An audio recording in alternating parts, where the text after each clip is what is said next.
Hello everyone and welcome to Film Breakdowns. I'm Jackson Keating, and today the film that we are going to look over is Marvel's Spider-Man 2, which was directed by Sam Raimi and released in 2004. This was the second of three movies released by Marvel, and it is really essentially the first series that was created involving Spider-Man.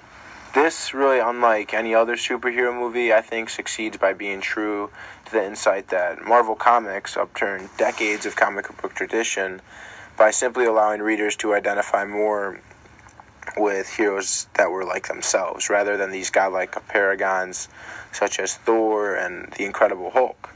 So it really gave these readers the insight that they were like Peter Parker. You know, he was an insecure high school student. He was in great trouble. He wasn't articulate with love, he was unready to assume responsibilities that came with his superpowers. So it wasn't that, Spider-Man could swing from skyscrapers and that won over his readers. It was that he fretted about personal problems and the thought behind his Spidey mask in his real life interactions, and his mask that was Peter Parker, his true mask. Moving into the deeper meanings of the film, the cool thing about this Spider-Man movie, unlike the other two, are that all of the moving parts or scenes in the film have a meaning or lead up to a certain significance or single goal.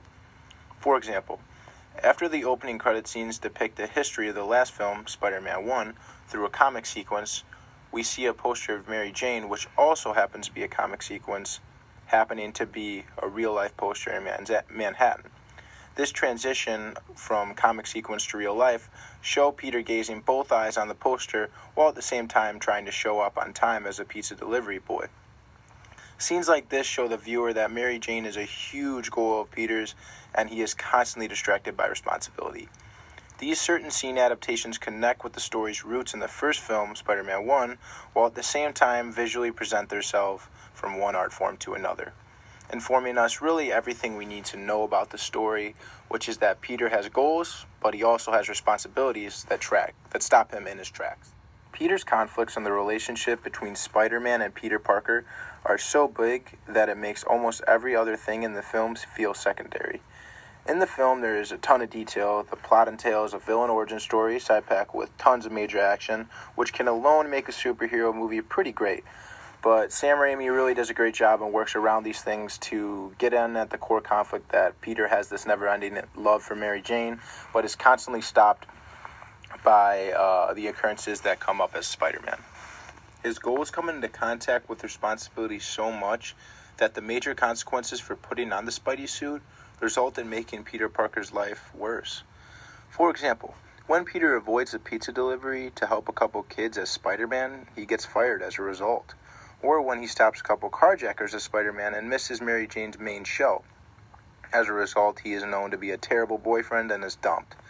It all comes back to the effect of being Spider-Man and not Peter Parker, his true mask.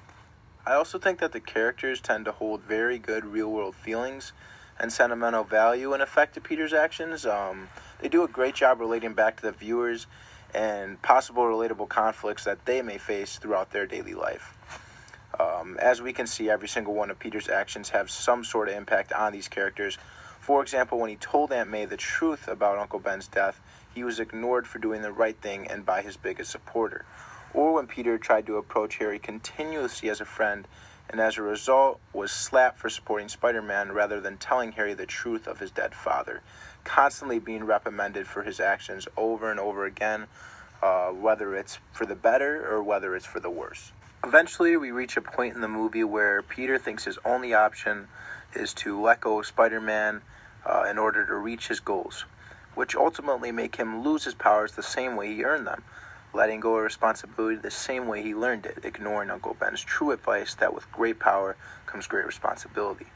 His responsibility as Spider-Man soon starts to fade, but then again catches up with him later in the movie, whether it be with crime rising to a T, or Aunt May simply stating that everyone needs a hero, that hero being Spider-Man to a lot of New York citizens. People line up for him, cheer them, scream their names, and years later they'll tell how they stood in the rain for hours just to get a glimpse of the one who taught him to hold on a second longer. A lot of Raimi's vision for Spider-Man 2 is actually surprisingly derived from the first movie. This isn't just for fan service, but it's to get the point across and use it as an opportunity to strengthen the connection with the first film. The best reprise being the upside-down kiss. Instead of Spider-Man this time leaning over, it's Mary Jane, leaning in on her astronaut hunk husband. What's important to see is how these scenes end. In the first movie, Mary Jane is happy and hopeful, while in Spider-Man 2, she is full of dismay.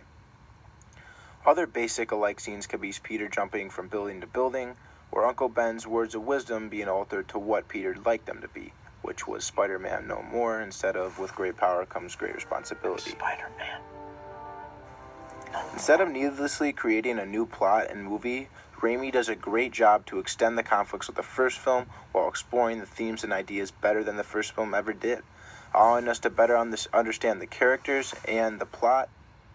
The last thing I really wanted to touch on was that Spider-Man 2 does a great job choosing when to add music.